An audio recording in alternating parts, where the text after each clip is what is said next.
one of the things that I say is if you have highly motivated and engaged employees, they are the ones who are showing up to work every day, ready to absolutely crush it. Those are the employees I want in front of my customers because that energy is infectious. That energy, it doesn't matter what you're talking to the customer about, they feel it. They feel the excitement. They feel the confidence. They want to follow that person. Good morning, HR. I'm Mike Coffey, and this is the podcast where I talk to business leaders about bringing people together to create value for shareholders, customers, and the community. Please follow, rate, and review Good Morning HR wherever you get your podcast. You can also find us on Facebook, Instagram, YouTube, or at goodmorninghr.com. The last 3 years have not only changed how we work, but they changed our expectations of the companies we buy from, both in our personal and professional purchases. The companies who monitor and keep up with these changing expectations seem much more likely to succeed than those who stick with, this is the way we've always done it. Joining me today to discuss the marketplace's changing expectations and the concept of customer experience is Sarah Diegnan. Sarah is Vice President of Customer Experience at the people analytics company ChartHop. She started her career as a structural engineer, but has spent the better part of the last 15 years in customer-facing leadership roles in the software industry. Welcome to Good Morning HR, Sarah. Thank you so much. I'm excited to be here today. This is a topic that I love. Yeah, well, that's what you do, right? So I hope so. So this idea, though, of customer experience, it can come across as like a corporate buzzword that either means customer service or sales. So let's start with just an overview of what ChartHop does and what your role as VP of Customer Experience really means. What does that term mean and how do y'all use it at ChartHop? Yeah, absolutely. And I get this question a lot. I don't think it's fuzzy, but hopefully I can convince everybody listening today that customer experience is alive and well. And I would argue one of the most important, hopefully, aspects of any good software company. So ChartHop, what do? We are a people analytics platform. What does that actually mean? That means that we're able to take data from all different sources and bring it into one place.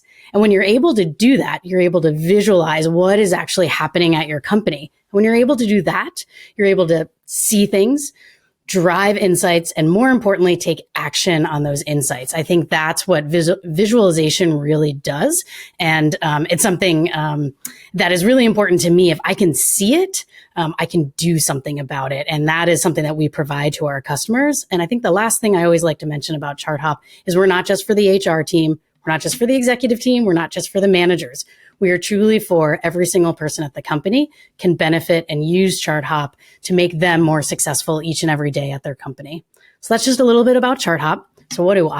I spend my days thinking about a customer journey. I know that's not the word customer experience, but I think a lot about customer journey. Mm-hmm. That customer journey starts the very first time we talk to a customer, the very first time they see an email from us, the very first time they see an ad from us, right? Very first moment is the start of our customer journey. And then after they get through new business, so after they sign a contract with us, that's when they come into customer experience. And that is truly when they're our customer. And what that entails at ChartHop is there is an implementation process. So you'll work with the professional services team. Then you'll work with our customer success team. That will be the team that helps you drive the most value out of your product. And then if you ever have issues during the way, we have a technical support team. And then finally, we have an account management team that is there to help expand your product suite, help with renewals, and help with anything that has to do with commercial terms. So customer experience at ChartHop, that is the piece that I lead, and that is how we define customer experience at ChartHop. So you mentioned there's sales gets involved in marketing on the front end, and then we're onboarding, and then we've got the customer success team that's helping, to really implement and make sure the clients are using the software to the best of their ability and, getting all their money out of it. And then when something doesn't go right, there's a customer service type experience. So there's a lot of points for potential failure there. Absolutely. And, and I own my company and we're a background screening company, and we've got the same issue. We've got hundreds of suppliers who are providing data from all these different sources, and my folks talk to them. Sometimes my analysts have to call a client and ask a question. Sometimes a client's calling in with a question. Sometimes the applicant is calling us, and we can screw that up, and we got an unhappy applicant, and now we've got an unhappy employer. So all those failure points are alarming to me all the time. I mean, that's what I spend most of my time thinking about, because I used to be on the other side of the HR desk and the guy buying the background checks. And so I think I understand that better, what you do. But if we're going to look at that customer journey through the entire process and what that experience looks like, what are the milestones there, or the key elements that we need to pay attention to? Yeah, absolutely. It's funny because I think the professionals out there that do what I do don't think about the failure points. They think about the magic moments. They think about how every single interaction with a customer is actually an opportunity to win that customer for life. And I think that's really what I spend my time thinking a lot about, and how I define these sort of magic moments. And that's what we talk a lot about at ChartHop is first magic moment is that very, very first kickoff call during onboarding. That is the moment where a customer comes to you, I would say, with maximum anxiety, right? Because they bought it and they're like, oh, I bought this. And now they're like, oh no, I have to implement it. And I think that's one of the most important moments. Like the first 10 minutes of that call is for our teams at ChartHop to truly demonstrate, we got you. We're going to get you through this process. I promise we're going to get you through. So that's a magic moment, that kickoff. The confidence, we have it. We're going to get you there. We're excited to work with you. Thanks for being here. And that really instills so much trust and confidence in our customers. So that's magic moment one. Magic moment two is that transition to the customer success team. That can be very seamless, and there is a handoff. And with handoffs, there always can be drop balls. How I like to think of handoffs, though, is you're really saying this group of people who have an expertise in data and have an expertise in training and expertise on onboarding are now handing you off to the team that has an expertise in the next step of your journey with us. And I think if we can really, again, during that transition, really make the customer understand you are now in good hands. You are with a team that you need to be with, so to speak, right? And to really get you to that next milestone. So I think, I will call it magic moment number two is rolling out what we call a use case. So this is truly like the first time you do performance reviews with ChartHop, or the first time you get the report that you've been trying to get, and now it's in a dashboard, right? So your next magic moment is truly rolling out that first use case, right? And then finally, I think your last magic moment with us before a renewal. So it never stops. It keeps going. But I think it's really important when we have a business review, right? And we try to do those business reviews every 6 months. Take a step back and say, what have we done together? What have we achieved together? What have we accomplished? And when you're able to do that, you're really teeing up that conversation for what's next. Let's continue to grow together. Let's continue to partner together. And that really leads into that renewal conversation. And it makes it very simple, because at that point, it's not about money. It's not about commercial terms. It's about what are we going to do together in the next 12 months? And that is an exciting moment. So your VP of customer experience, does that mean that onboarding team and that customer support team, are they all under you, or are you guiding just guiding it as a third party, more like HR would? Yeah, it's a great question. So at ChartHop, I own from the professional services all the way through to the renewal. So all four of those teams report up to me. I think that's really important. I think that is actually a critical piece of how you structure a customer experience organization, because you don't want all the different silos, right? Yeah, exactly. The different silos trying to figure themselves out. I think it's important to have one person really thinking through all of those moments, right? Thinking through truly that customer experience, because the first words that you say in implementation need to be the same words that account management is saying during the renewal, right? Don't confuse the customer, use the same words. And I think having one person look over that whole aspect, I'm able to sort of monitor that. The last piece that I'll say that's really important to having one person look over all of it is I sit on the executive team. And so I am truly the voice of the customer at the table. And I think that that is super critical, that I am able to talk directly to the executive team, directly to the CEO, who's my boss. And I think that creates a customer-centric organization. So that focus on being customer centric, and you're having all these along the process, you're hearing from, all your clients at different places in their journey. How does that tie into product development? How do you identify, because I'm sure you're hearing from, I know my software vendor, it hears from me a lot, and they've got a lot of customized things that are built in their system. Other people use, other companies have available, but they know them as Coffeys because I'm that demanding client who makes their product better, but I'm constantly saying, this doesn't make sense, or this is what we need. So how does that information get to product development and their priorities? Yeah, that's an excellent question. And I think it does start with the fact that the head of product and myself both sit on the executive team. So again, we sort of are both at the table making those decisions. I think from a more tactical level, one of the things that I tell the individuals on the customer experience team is we can't tell product like every nit and gnat, right? We can't know, oh, this customer said this. Oh, this customer said this. Don't forget this. Don't forget this. Our job is to come up with themes. And that's not to sugarcoat anything. It's not to sort of like dilute customer voice, but it's more to make sure if we are putting good themes together, and if those themes are truly representing what our customers are asking for, that is a lot easier conversation to then go and talk to our product team and say, okay, I know your roadmap looks like this from a vision perspective and from a strategy perspective, and sort of like, where do we need to get to as a company and as a product? Then what I need to do is come to the table and say, I need you to also infuse these customer pain points and these customer themes.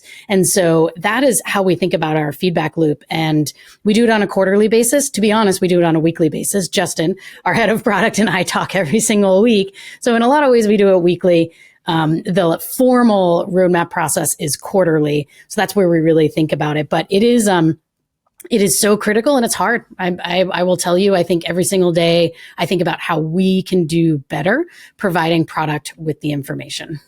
That's interesting because you started as a structural engineer, which is like hard science, like numbers and protractors and things like that. All the things I ran away from. And I've got a mechanical engineer son, but and I don't know where, I guess our milkman had that aptitude, but that's like hard science. And this customer experience stuff sounds like it's the softer side of Sears, and it's more amorphous and more of an art than a science maybe. So how do you find that engineering background makes a difference in how you approach customer experience? Yeah, it does. I truly I truly love my background. There's probably a lot of folks out there that are like, oh, I wish I just, was a business major in college and just sort of skipped that part of my life. I don't. I love the fact that I was a practicing structural engineer for almost 6 years, because that gave me the opportunity to see what I really loved was the balance of technical and people and business decisions and the bigger picture. That was really my launching off point for, oh, wow. I do like being at my desk and like thinking through problems and solving things with science, but I also love working with people and sort of elevating the science to a place where people understand, and I can pull all these pieces and all this data together and sort of push the team forward.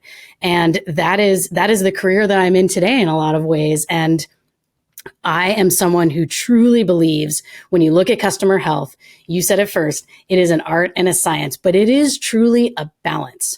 I don't think you can just look at the art. I don't think you can just say, I just had such a fantastic conversation with my customer. We talked about her trip to Hawaii. She has kids. I mean, we are absolutely best friends. And then a week later, you get a churn notification. It's like, okay, why did they churn?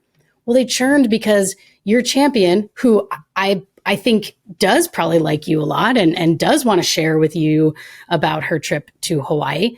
The problem is she was the only one in the platform. It was siloed. She was the only one. And maybe she left and went to another company, right? And so you need to have that science that's saying to you, all right, customer is green, right? Like that she is very happy. She loves the product. She's in the product. She's a master of the product. But let me tell you all the areas where you're red. You're red because no one else is using the product. You're red because you never did a performance review there. You're red because they filed 10 support tickets last week, right? So that's the science that really comes into it. And I think, truly, that is what I love about my job. I love the hard science, and I love that you match it up with the personal interaction. And together, that blend is actually what's telling you what's happening with the customer. And let's take a quick break. Good Morning HR is brought to you by Imperative, premium background checks with fast and friendly service. 24 years ago, I founded Imperative to help risk-averse companies make well-informed decisions about the people they involve in their business. Often that involves giving employers thorough and easy-to-understand background checks on prospective employees. But sometimes it means helping families make well-informed decisions when hiring nannies or other caregivers.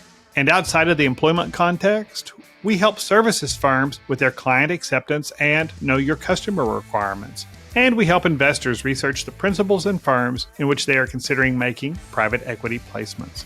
Basically, if people are involved, there's risk involved. We help companies identify and mitigate that risk. You can learn more about Imperative at imperativeinfo.com. If you're a SHRM certified professional, this episode of Good Morning HR has been pre-approved for 1/2 of a professional development credit. And if you're an HRCI certified professional, this episode has been pre-approved for half an hour of business credit. To obtain the recertification information, visit goodmorninghr.com and click on Research Credits. Then select episode 90 and enter the keyword experience. That's EXPERIENCE. And now back to my conversation with Sarah Diegnan. So much, y'all are software as a service, and so much of that field has become focused on largely commoditizing software.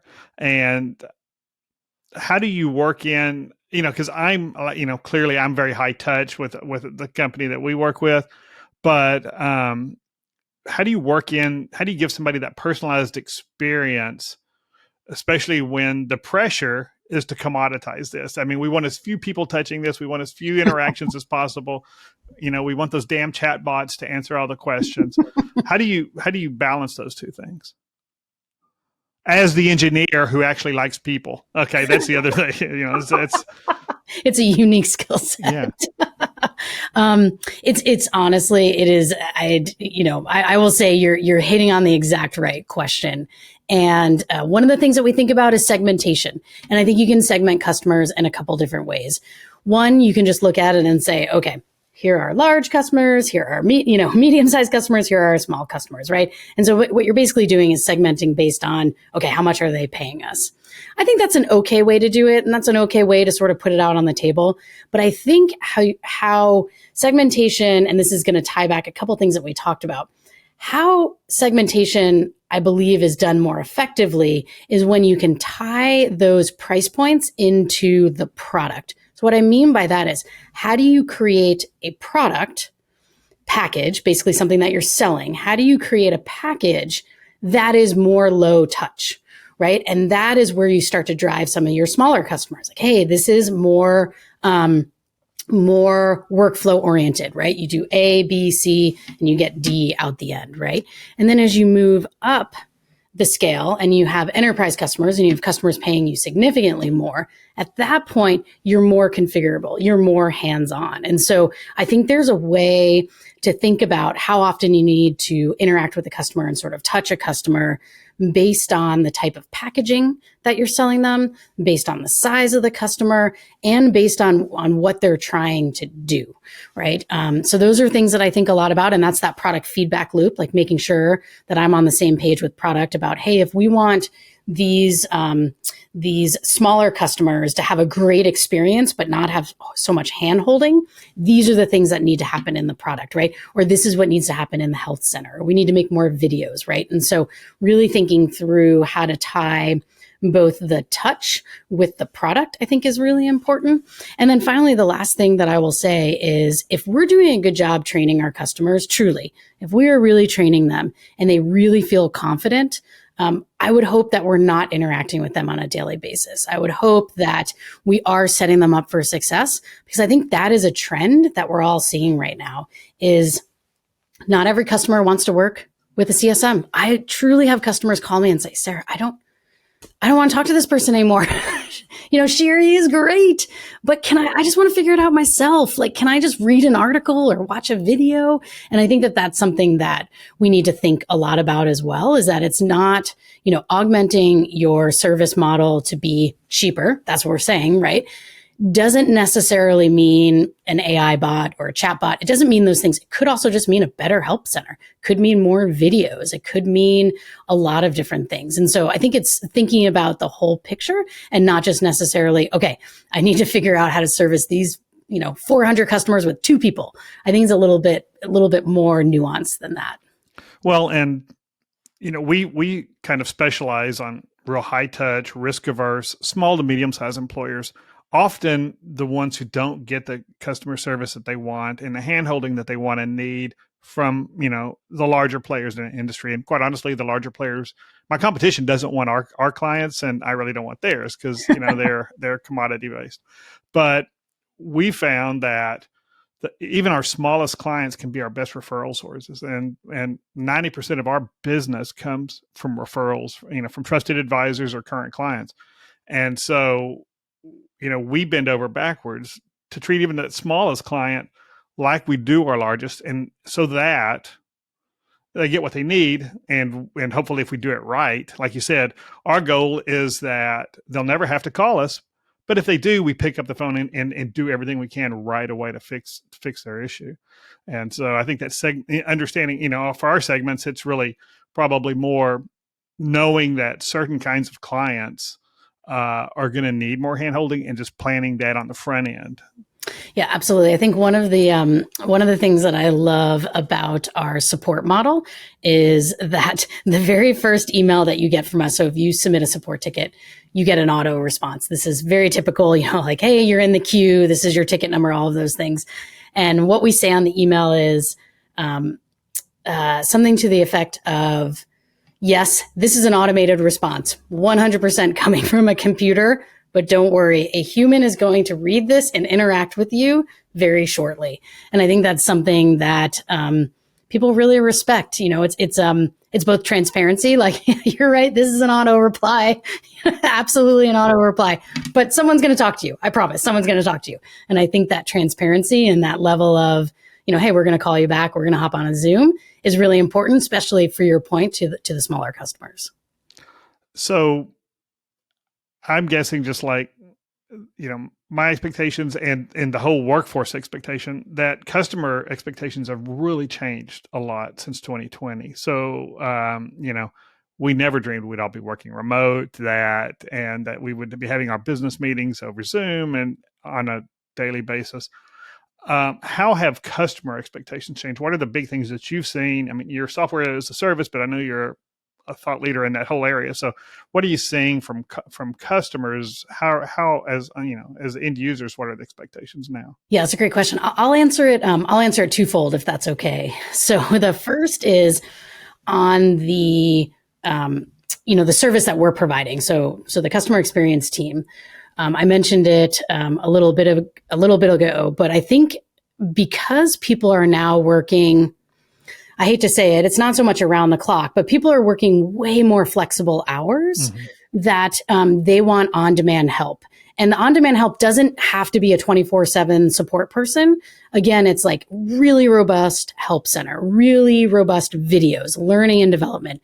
They want to be, for example, like the head of HR wants to be setting up a performance review to go out in 2 weeks, and it's 10 o'clock at night. Maybe they just put their kids to bed, right? Sometimes that's when I do my best work, and they just want to get it done, right? They want to check the box.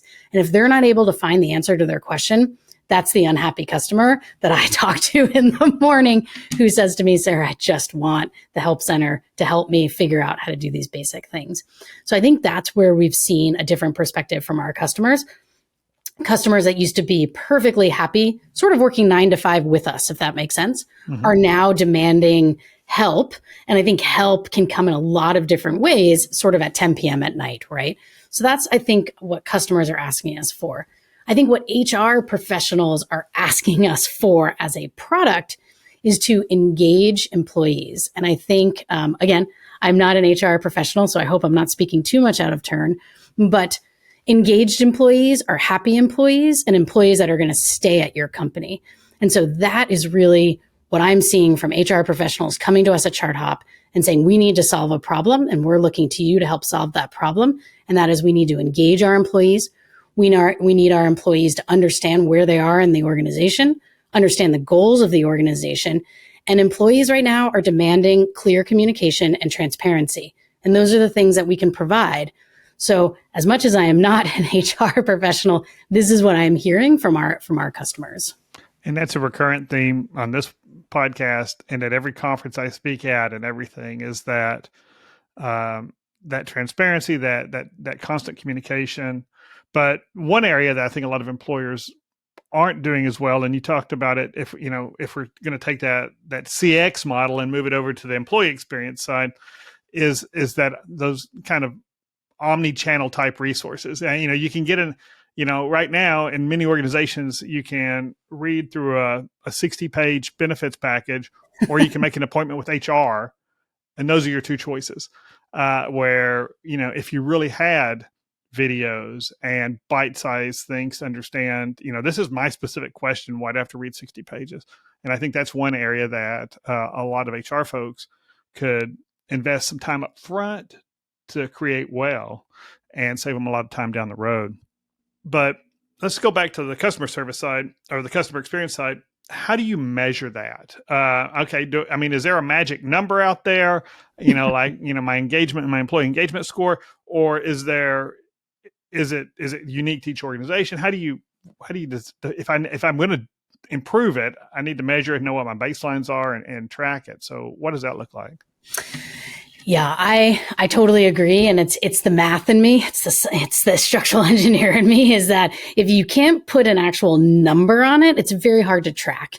And I think the other thing that I think a lot about is I always want to make sure when we're defining metrics to be looking at, that those metrics, the metrics push an action, if that makes sense, right? I don't want a metric that doesn't tell me what to do, right? I need to know what to do if that metric is following. How do I fix this? If that's exactly. It has to be actionable, right?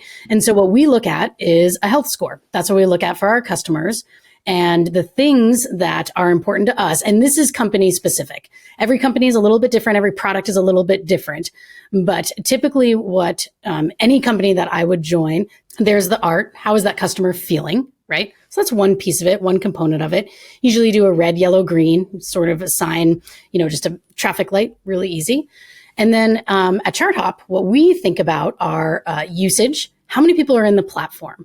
How many people are in there every day? Because again, the unique piece of ChartHop is that it's for every single person at the company. It's not just for the HR person or the executive team. And so we're really looking at how many people are logging into ChartHop a day.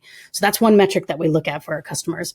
Another metric that I'm always looking at is support tickets. Even if a customer seems really happy, if there's a paper cut effect happening, if every single day they're putting in a support ticket, we got a problem. Right. We need to go talk to that customer. Even if everything else is good, we need to go talk to that customer. And then the last thing is we have a concept at ChartHop, and I'm sure a lot of folks have this as well, where we assign risk flags, and we have those risk flags. Those risk flags, again, are actionable items. So a risk flag could be customer is unhappy with their data and they don't think it's correct, right? That is actionable. Okay, what do we need to go now do to clean up their data or help them with their data? And so those are the things that we look at. Those are sort of the quantitative things that we look at with the traffic light of what we call customer sentiment. And if we're tracking those things on a weekly basis, we're able to see trends go up and down. We're able to get in front of risks early. I would say early and often. I want to hear all the risks. I don't care how many I get. I want them to be actionable and I want to get in front of them and I want to, try to help that customer. We talked about AI a little bit or chatbots and how much I don't like them, but everybody's talking about artificial intelligence now, right? And I mean, ChatGPT is the big deal right now. And I have one of the first paid subscriptions to ChatGPT. I mean, I actually pay for it, and it's proven helpful. But what role does AI have in a good customer experience process? And where do you think, where it is today versus what do you think the AI input in a customer experience is going to look like, down the road? Yeah, this is relevant. Top of I'm mind. sure. Yeah. I don't know anybody who's not getting barraged by their leadership. Figure out a way to use this. And sometimes it's just using it for the sake of using it. But I think this time there may be something to it. Yeah, I think it's a little bit what we talked about, just tying little bits and pieces of what we talked about today. So if you want to talk about, how do you service customers, in a more economic way, right? So if you're able to have more AI for your product functionalities and features that are more set and forget, so to speak, right? Like more rigid in the set, right? You don't need a human to help with those things. So I think where AI can be really helpful, again, is in certain aspects of your product that are pretty simple, right? And you do A, B, C, and you get D.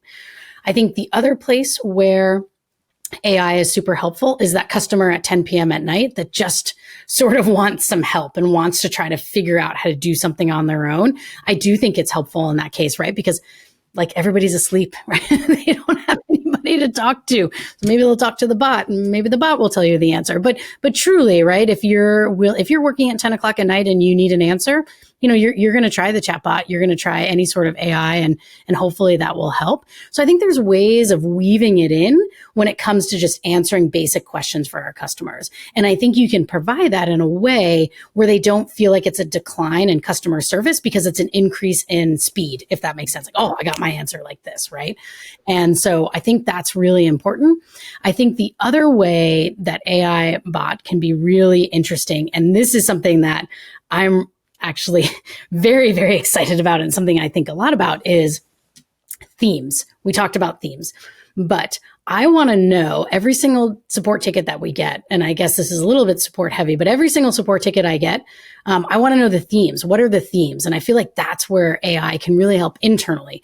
Not so much that doesn't, well, indirectly it helps your customer, but what it really helps is, hey, Sarah, last week we got 50 support tickets and 30 of them were on this specific thing.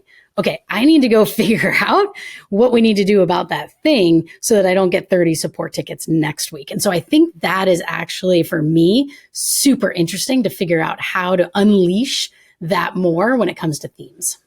Interesting.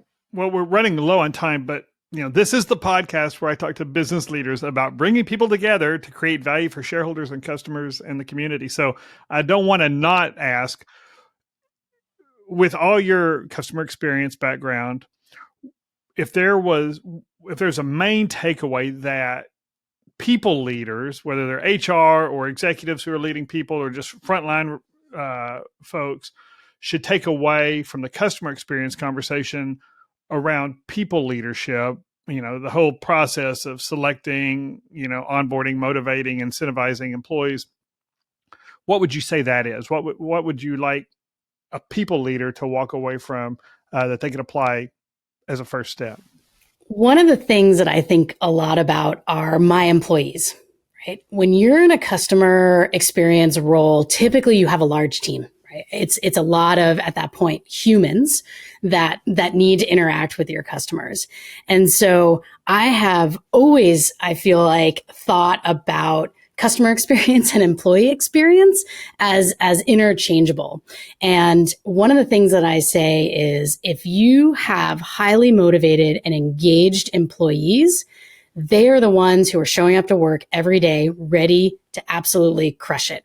Those are the employees I want in front of my customers because that energy is infectious. That energy, it doesn't matter what you're talking to the customer about, they feel it. They feel the excitement. They feel the confidence. They want to follow that person.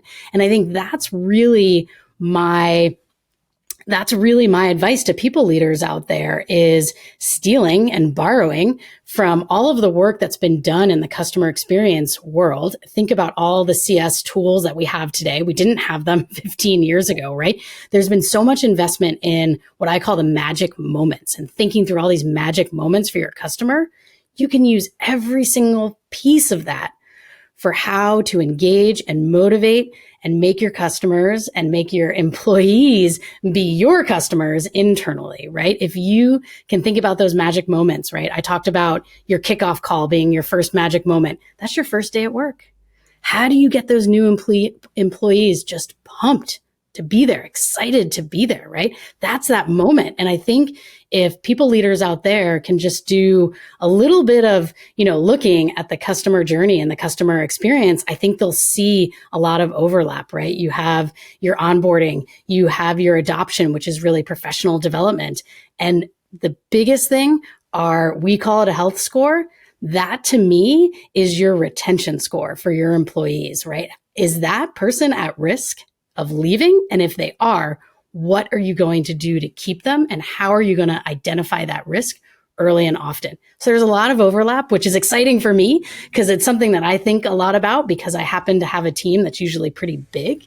And so keeping those employees here and keeping them excited to be at work every day is really great. Hey, that's a perfect close. Hey, thank you so much, Sarah, for being on the podcast. Thank you. This was great. This was fun. Thank you. And thank you for listening. You can comment on this episode or search previous episodes at goodmorninghr.com or on Facebook, Instagram, or YouTube. And don't forget to follow us wherever you get your podcast. Rob Upchurch is our technical producer, and you can reach him at robmakespods.com. And thank you to Imperative's marketing coordinator, Mary Ann Hernandez, who keeps the trains running on time. And I'm Mike Coffey. As always, don't hesitate to reach out if I can be of service to you personally or professionally. I'll see you next week, and until then, be well, do good, and keep your chin up.